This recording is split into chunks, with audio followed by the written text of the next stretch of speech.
Sarah McMahon, Baroque cello, David Power, uilleann pipes, on the Piper and the Fairy Queen recording Baroque music meets Irish traditional. How did this come about?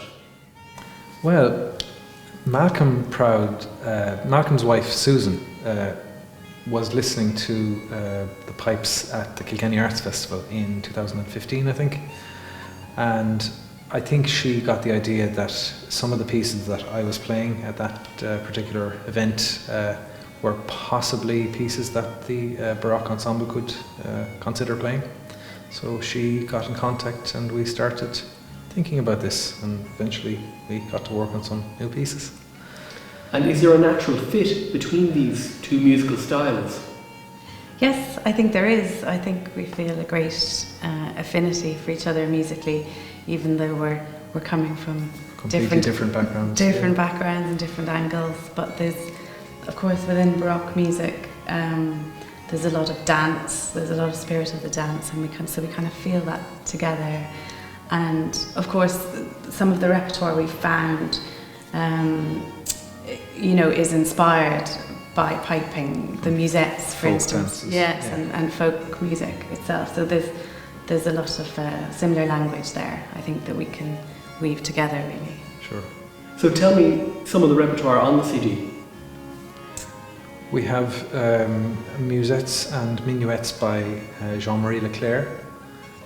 There's the Pifa from Handel's Messiah. There's a couple of Carolan pieces. And then we have some of the bigger pieces that Sarah will tell you about. Yeah, well, we're doing a big suite of dances from the Fairy Queen, because of course there's a lot of these traditional airs are inspired by fairy folklore. So that's another lovely parallel strand within this programme. Oh, and I forgot to say, some of the pieces that I'll be playing solo are connected with fairy themes as well. And what are those? There's a piece called The Pinch of Snuff, which comes from a particular folk tale about fairies trying to steal a beautiful bride, and there's also the Fox Chase, which is reference to little people in places.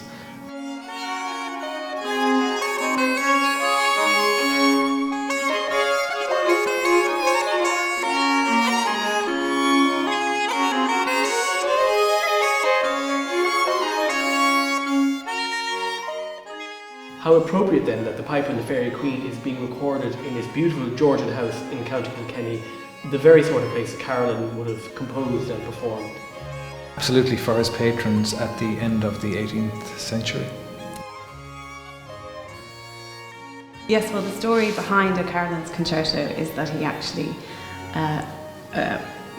was introduced to a violinist who played some Vivaldi to him, and he was directly inspired by hearing this Italian music and wrote this piece. So we thought it was very apt that we would do arrangement of that particular tune.